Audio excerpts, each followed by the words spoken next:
শিপ্রা এক্সপ্রেসে বাঙালি যাত্রীদের হেনস্থার অভিযোগ। কলকাতায় একটি নাটকের গোষ্ঠীকে হেনস্থার অভিযোগ। ভোপাল থেকে ট্রেনে ওঠার পর চূড়ান্ত লাঞ্ছনার শিকার হন তারা।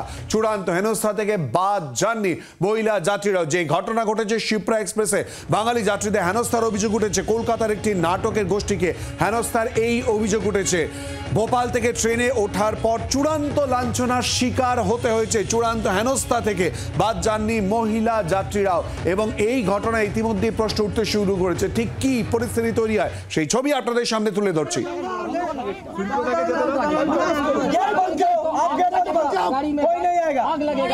রেলেরই কাজ এগুলো সব এদেরকে ঢোকানো।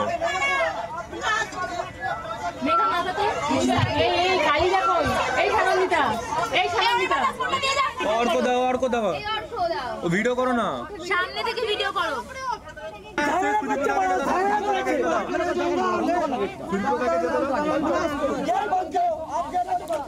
সঙ্গে রয়েছে আমাদের প্রতিনিধি অয়ন ঘোষাল। অয়ন, কেন এই পরিস্থিতি তৈরি হয়, ঠিক কি হয়েছিল ঘটনা?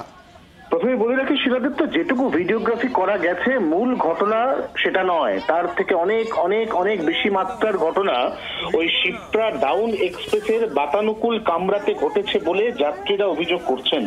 তাদের বক্তব্য, তারা কেন্দ্রীয় সরকারের একটি তথ্য সংস্কৃতি বিভাগের যে অনুষ্ঠান অর্থাৎ ভারত রঙ্গ মহোৎসব, সেখানে নাটক পারফর্ম করতে কেন্দ্রেরই আবেদনে গেছিলেন। এই আমন্ত্রণে সাড়া দিয়ে তারা ভোপাল যাওয়ার পরে সেখানে পারফরমেন্সের পর ভোপাল থেকে যখন ফিরছেন তখন শিপ্রা এক্সপ্রেস যতক্ষণ মধ্যপ্রদেশে ছিল ততক্ষণ কোনো সমস্যা হয়নি, কিন্তু ট্রেন যখন উত্তরপ্রদেশে ঢোকে তখনই কিন্তু হঠাৎ করে বাতানুকূল সংরক্ষিত কামরাতে পিল পিল করে মানুষ ঢুকতে শুরু করে। এবং সেই সময় টিটি বা আরপিএফ যাদেরকে হাতের কাছে পাওয়া গেছে তাদেরকে দফায় দফায় বারবার এটা নিয়ে অভিযোগ অনুযোগ করার পরে তারা কার্যত কর্ণপাত করেনি। এরপর রেলের যে বিশেষ হেল্পলাইন রয়েছে 139, সেখানে একাধিকবার ফোন করা হয়েছে, প্রত্যেকটি ক্ষেত্রেই অভিযোগ শোনা হয়েছে এবং পরবর্তী স্টেশনে নামার পরে কমপ্লেন নেওয়া হবে এরকম আশ্বাস দেওয়া হয়েছে। এই করতে করতে ক্রমশ ট্রেন এগিয়েছে। পরিস্থিতি বাড়তে বাড়তে এমন জায়গায় গেছে যেখানে এই নাট্যগোষ্ঠীর মহিলা সদস্য তাদেরকে শারীরিকভাবে নিগ্রহের অভিযোগ উঠেছে, এক নাট্যকর্মীর ল্যাপটপ ছিনিয়ে নেওয়া হয়েছে এবং একাধিক নাট্যকর্মী পুরুষ তাদেরকে মারধর করার মতো চাঞ্চল্যকর অভিযোগ উঠেছে। যে অভিযোগের পরিপ্রেক্ষিতে রেল এখনো পর্যন্ত কণামাত্র ব্যবস্থা নেয়নি বলে এই নাট্যগোষ্ঠীর প্রায় সমস্ত সদস্যের অভিযোগ।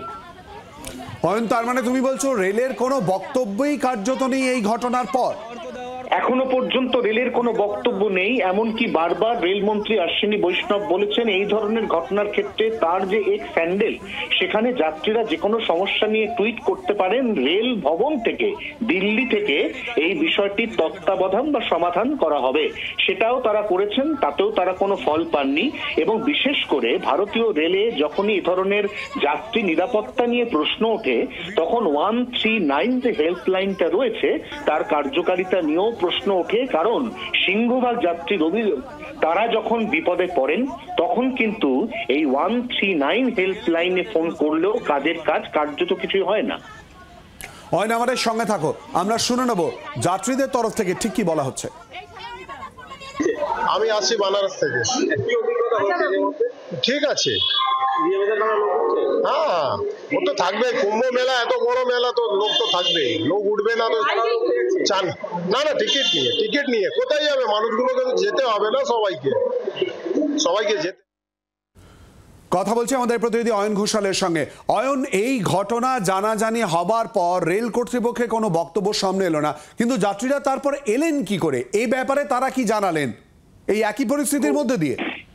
তারা ওই ভয়ঙ্কর যাত্রার সাক্ষী থাকতে থাকতেই ট্রেনে আসেন এবং তারা ট্রেনে আস্তে আস্তে একের পর এক সোশ্যাল মিডিয়া পোস্ট করেন, কেউ কেউ সোশ্যাল মিডিয়াতে লাইভ করেন। এবং এই প্রত্যেকটি পোস্ট বা লাইভের যে মূল উদ্দেশ্য ছিল সেটা হচ্ছে রেল বোর্ড বা কর্তব্যরত রেল আধিকারিক যাদের এই বিষয়টি দেখভাল করার কথা তাদের দৃষ্টি আকর্ষণ।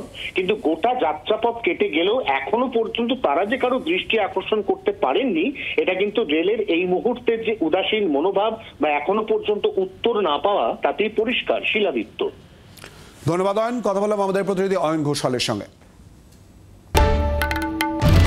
বাংলার আওয়াজ, বাঙালির আবেগ, জি 24 ঘন্টা।